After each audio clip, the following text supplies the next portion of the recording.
Assalamualaikum warahmatullahi wabarakatuh. Perkenalkan, nama saya Restika Viola dengan NIM 2100226, berasal dari Prodi Administrasi Pendidikan. Pada mata kuliah Manajemen Humas kali ini, saya akan mempresentasikan mengenai citra lembaga atau organisasi dan perusahaan. Sebelum kita masuk kepada pengertian dari citra lembaga atau organisasi, jenis citra serta strategi, tugas PR dalam membangun, mempertahankan citra atau brand image lembaga atau perusahaan.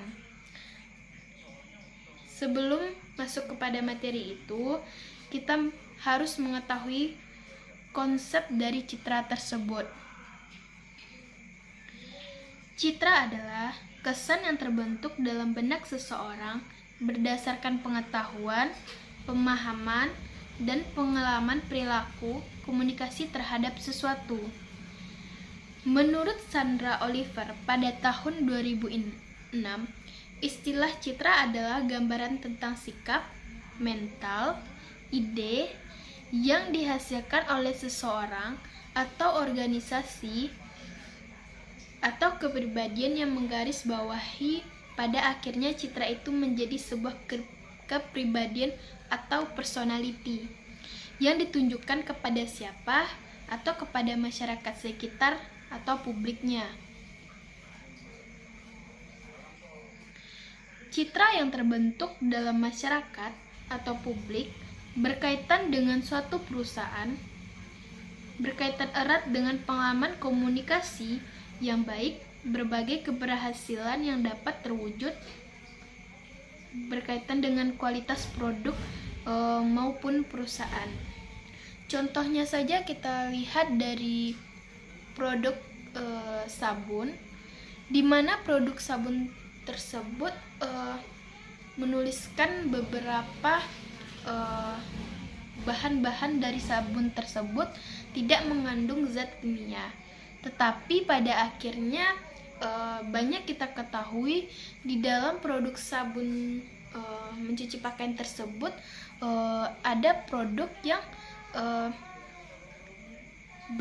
berzat kimia. Jadi citra dari produk atau perusahaan tersebut tidak sesuai dengan apa yang ia tampilkan pada produk sabun tersebut. Di situ dapat merusak citra dari bahan produk tersebut.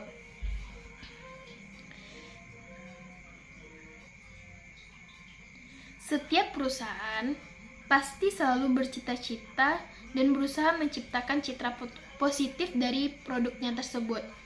Demikian perusahaan produk sabun, perusahaan dari yang kita ketahui saja seperti produk sabun, produk sampo, produk yang kita pakai dalam kehidupan sehari-hari.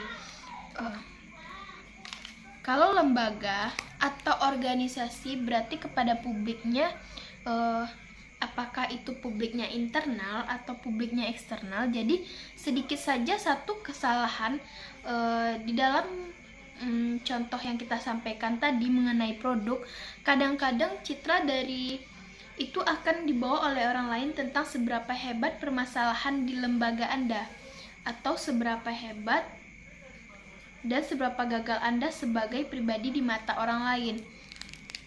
Dari produk tersebut bahwa Anda mengatakan tidak adanya kesesuaian antara produk yang Anda buat.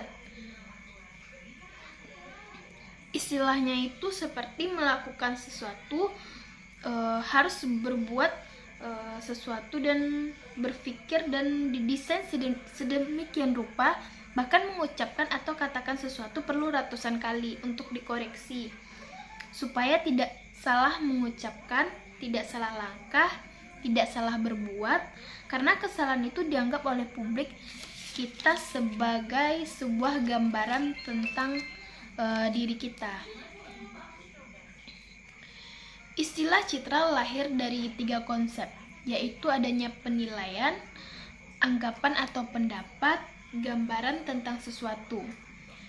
Perusahaan yang notabene-nya terkait dengan produk yang bisa merusak nama baik perusahaan atau lembaga akibat apa yang kita sampaikan oleh publik, tapi publik tidak bisa disalahkan.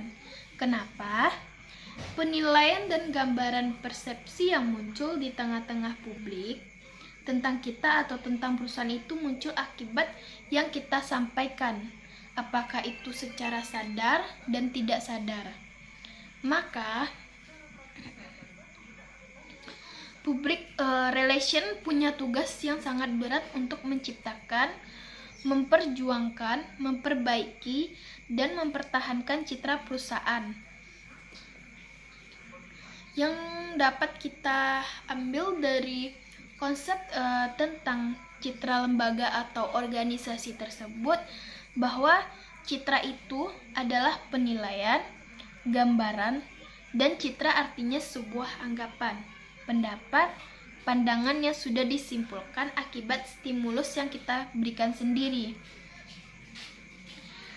Selanjutnya, terbentuknya citra atau image. Komponennya terdiri dari realitas. Realitas itu adalah empiris,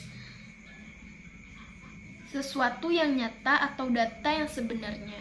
Jadi, contohnya dalam produk sabun cuci pakaian, kita harus memberikan sesuatu yang nyata mengenai produk tersebut, sesuatu yang benar secara realitas.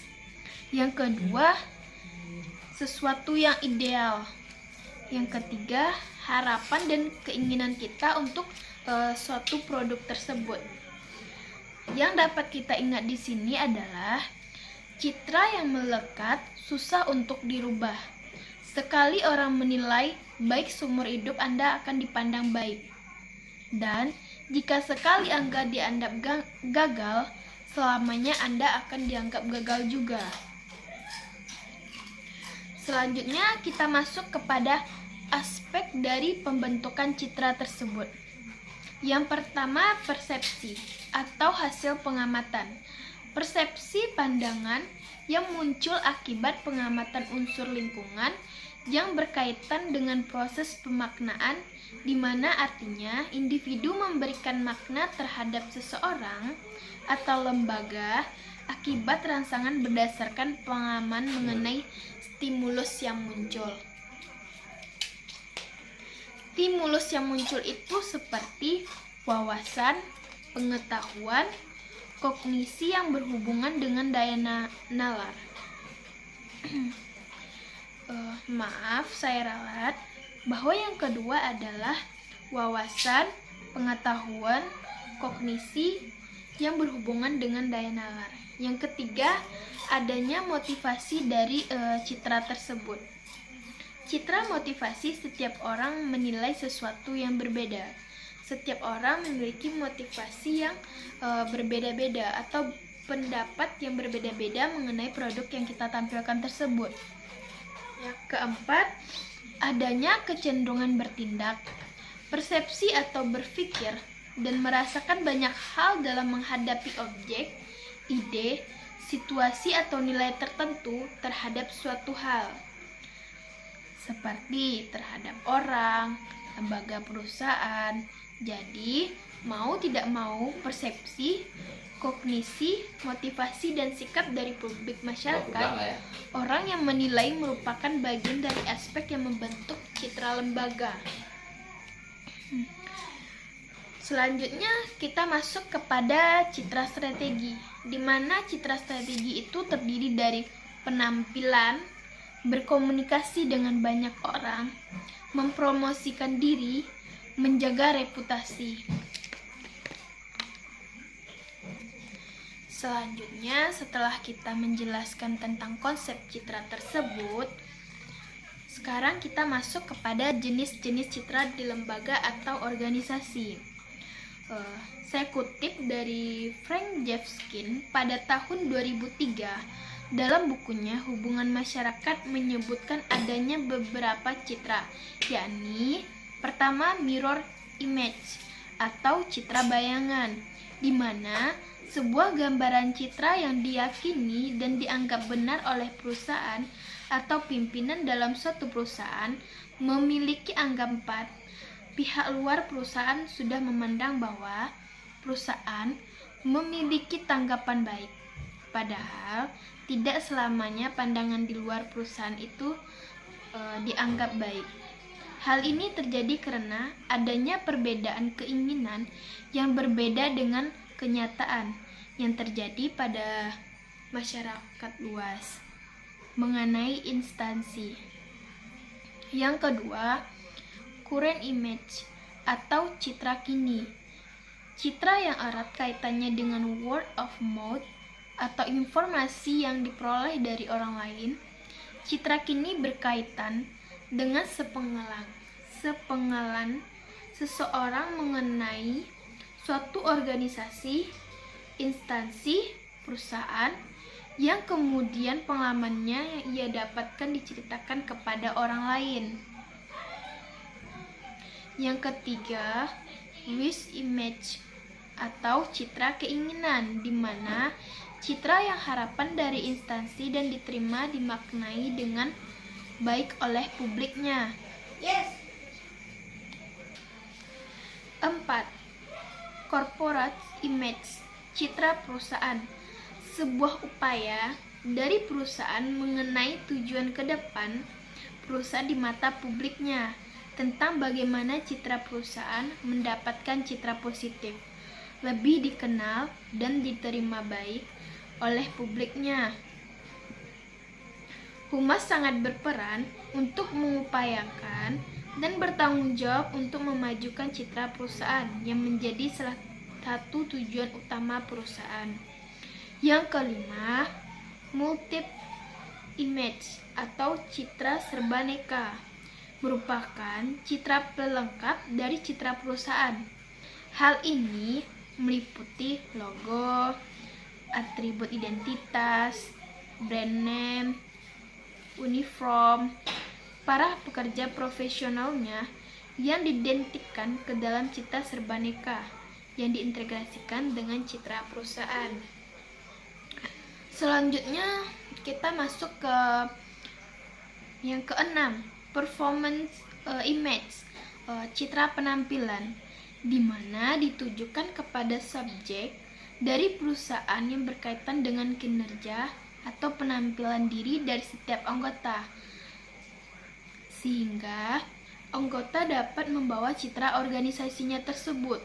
Hal ini juga bisa diartikan dengan etika perusahaan, mulai dari menyapa, bersikap, serta berinteraksi dengan pelanggannya.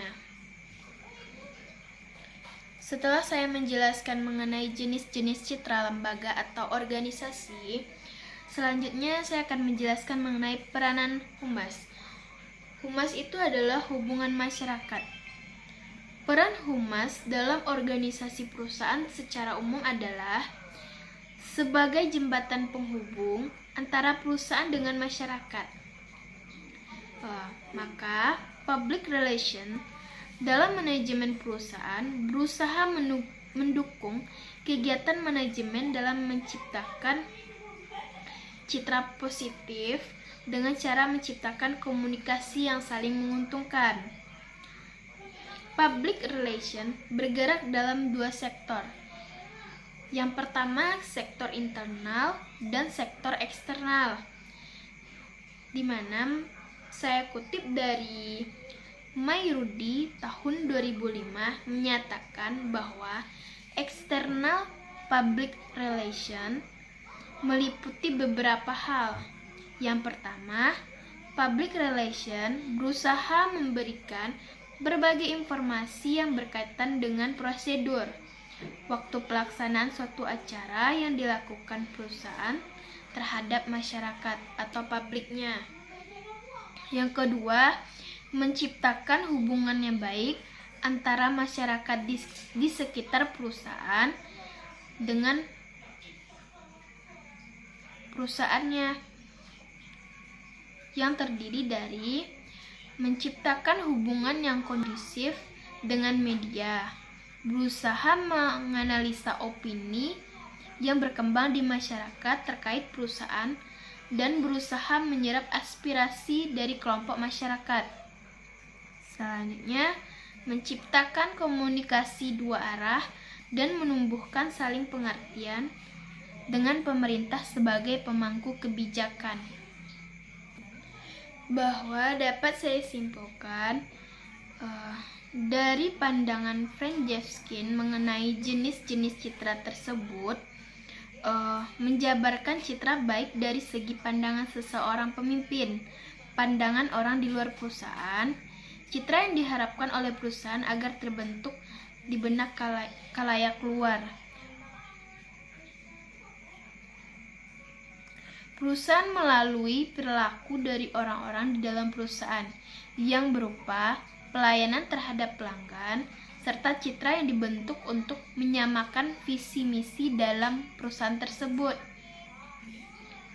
yang bertujuan untuk meningkatkan loyalitas dari setiap komponen dalam perusahaan untuk meningkatkan kualitas dan kuantitas perusahaan tersebut.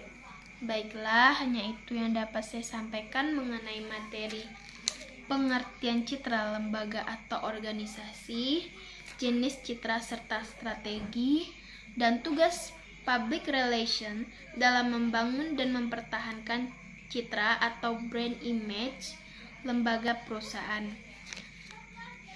Demikianlah, jika ada salah dalam penyampaian presentasi saya kali ini, mohon dimaafkan. Wabillahi taufiq wal hidayah. Wassalamualaikum warahmatullahi wabarakatuh.